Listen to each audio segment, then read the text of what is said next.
Oh, my love, King David, what are we gonna name our baby? His name is going to be Solomon.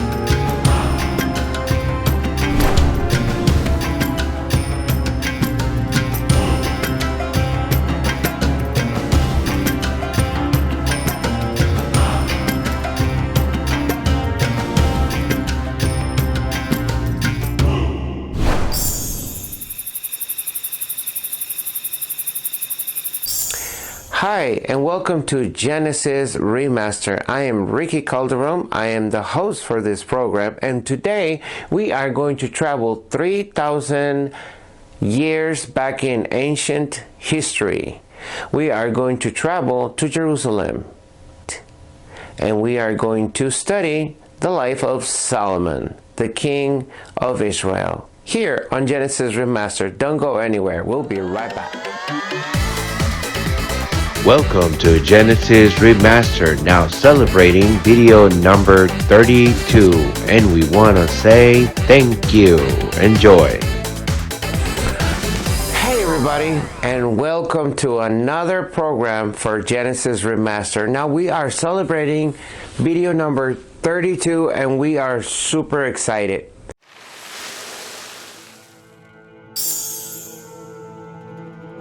Well, we are going to talk about King Solomon. Well, Solomon is the son of King David and Bathsheba. Bathsheba and David got married, and then they had a baby, and the baby didn't make it. The baby died, and then so they had another baby, which they named Solomon. And Solomon means peaceful. David had another marriage, and so he had another son named Adonijah. Now Adonijah really, because he was the oldest, he thought he was going to be the king. So he started acting like the next king, and he started telling the priests and everybody in the town and the city knew that he was going to be the next king. Bathsheba finds out, and he tells David, hey, you need to do something about this, because you promised me that you were going to make Solomon king. And so David said, yes, I did promise you that I was going to make him king, and so I would talk to Adonijah.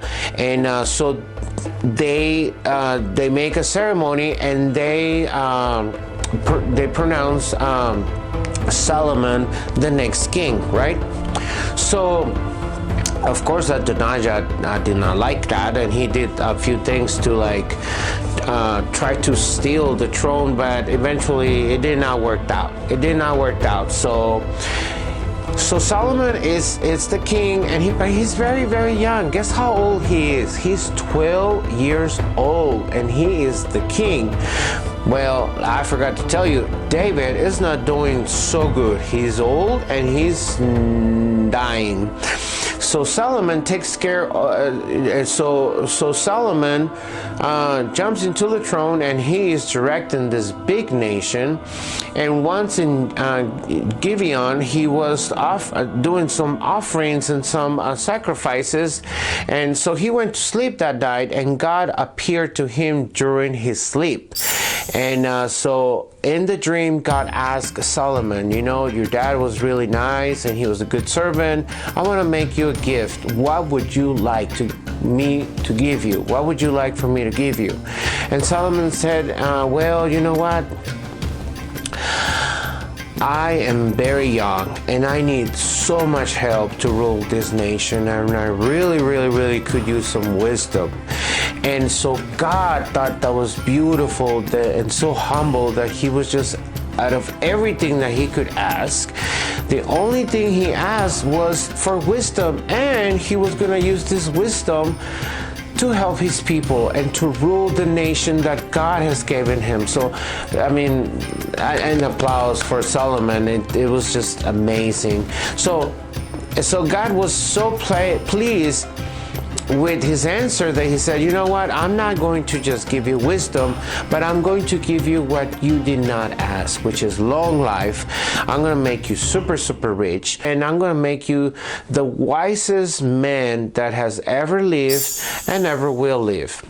The next morning, Solomon wakes up and he hears a donkey, and he hears a bird singing, and Solomon has so much wisdom that he knows exactly what the donkey was trying to say, and he knew exactly what the bird was singing, and so his wisdom surpassed the intelligence of any human being, and so God also made him understand people's heart. So he could tell the language of animals, and then he could tell the language of people's heart and then feelings.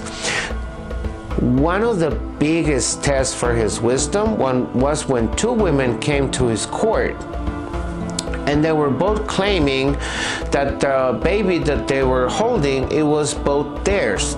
It seems like they both had a baby, and one of their babies died, and then the baby got switched.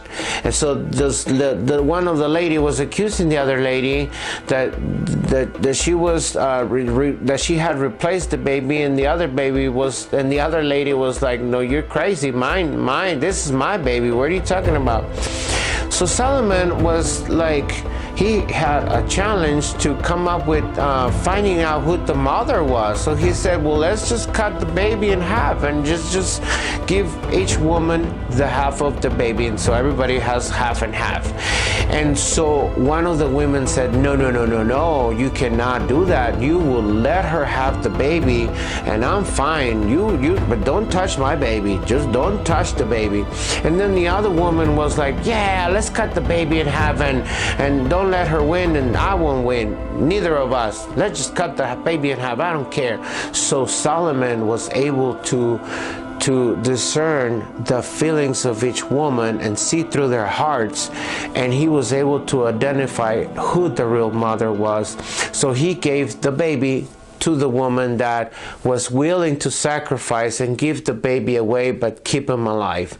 And that's how he found out that this woman was the real mother. Well, everybody found out about this news, and Solomon became super famous. Everybody, every nation knew who Solomon was, especially the Queen of Sheba.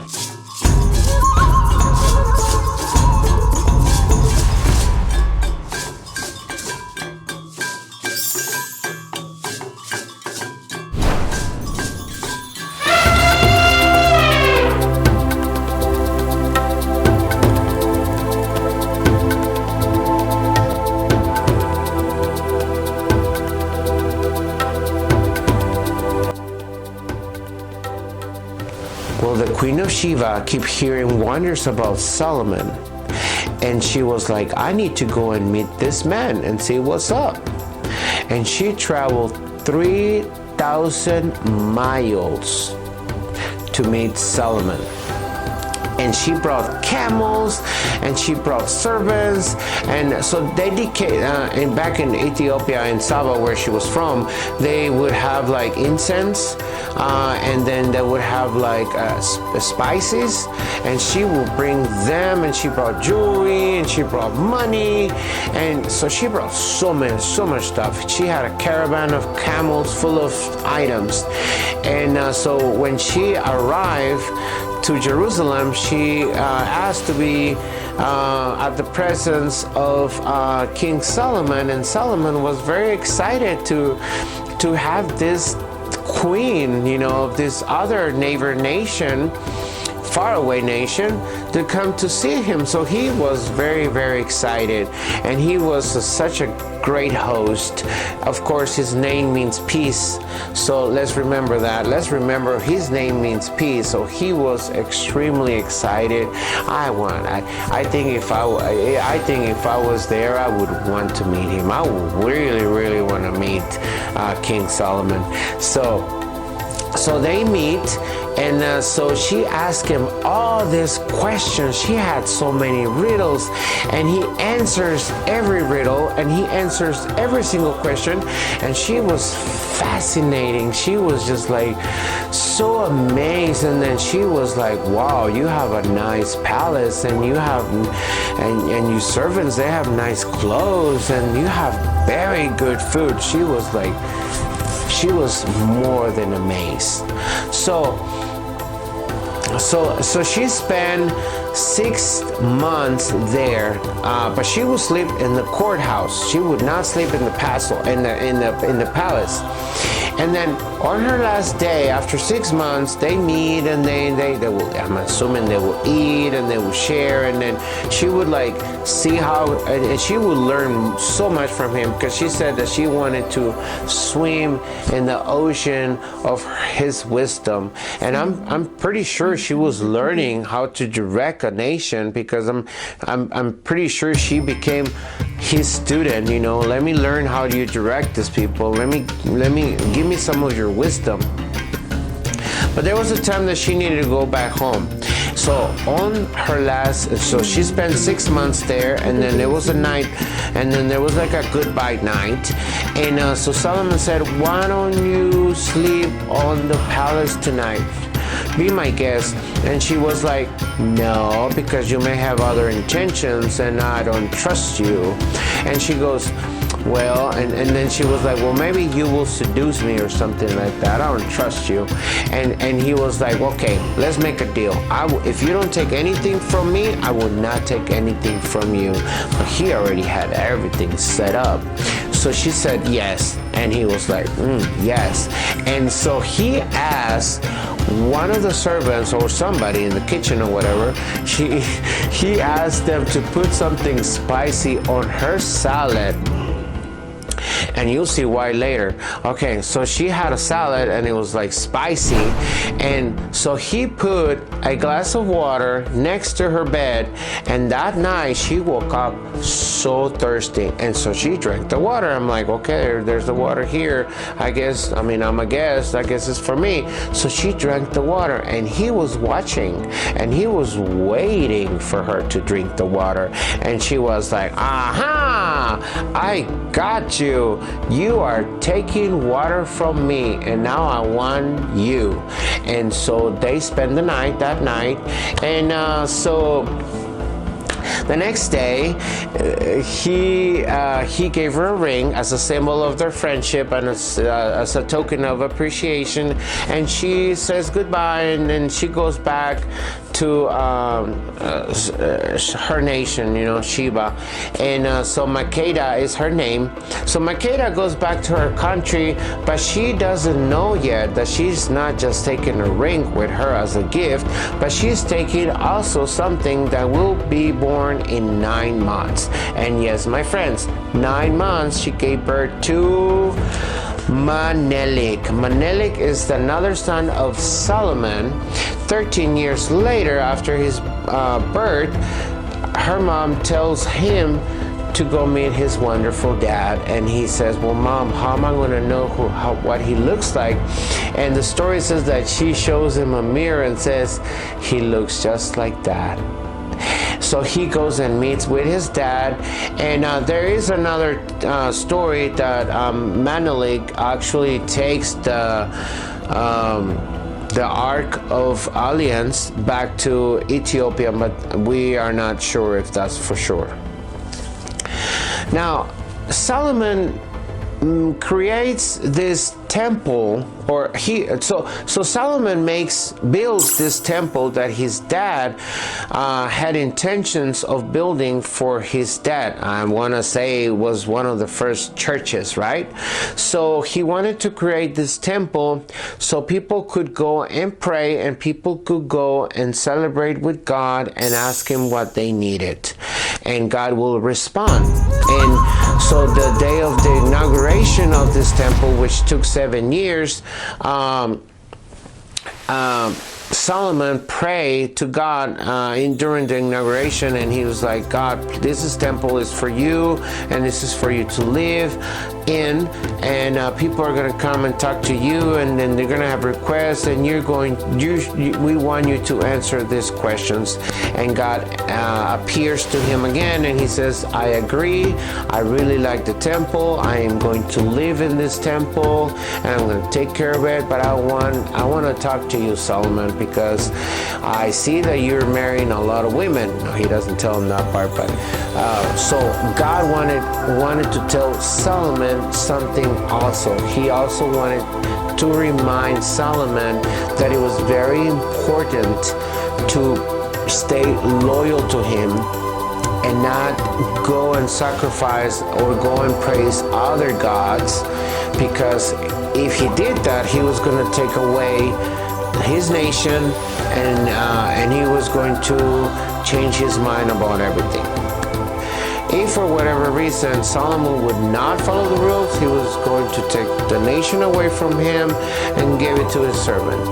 But Solomon had so many wives. He had a total of 700 wives and 300 concubines, and so all these ladies were from different countries, different nations, and some of them had different beliefs in religion, and of course they brought their own gods. And so he started building temples, for these wives who had these gods. And so eventually Solomon started to participate in rituals and sacrifices to please his wives. And so that made Jehovah very, very upset. And so let me read you what he said. Because you have done all this instead of keeping my covenant and my laws that I commanded you, I will mostly tear the kingdom from you and give it to your servant. Even so, on account of your father David, I won't do it during your lifetime. I will tear the kingdom out of your son's hands.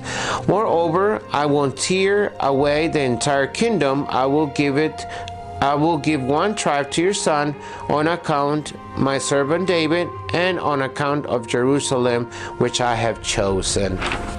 So yes, unfortunately, as Solomon started getting older, he started getting less and less attached to God, and then the promise that he made, and then the deal that they make, and so he actually broke the promise.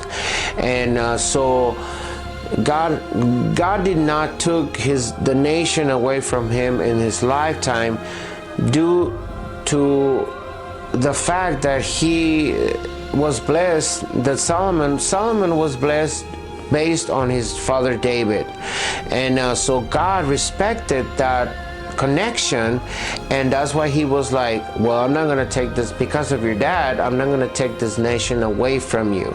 Let's remember that God blessed us, and the blessing reaches out to the 5th generation, but also when we don't behave, that also travels to the 5th generation. So it's very important that we all have that in mind.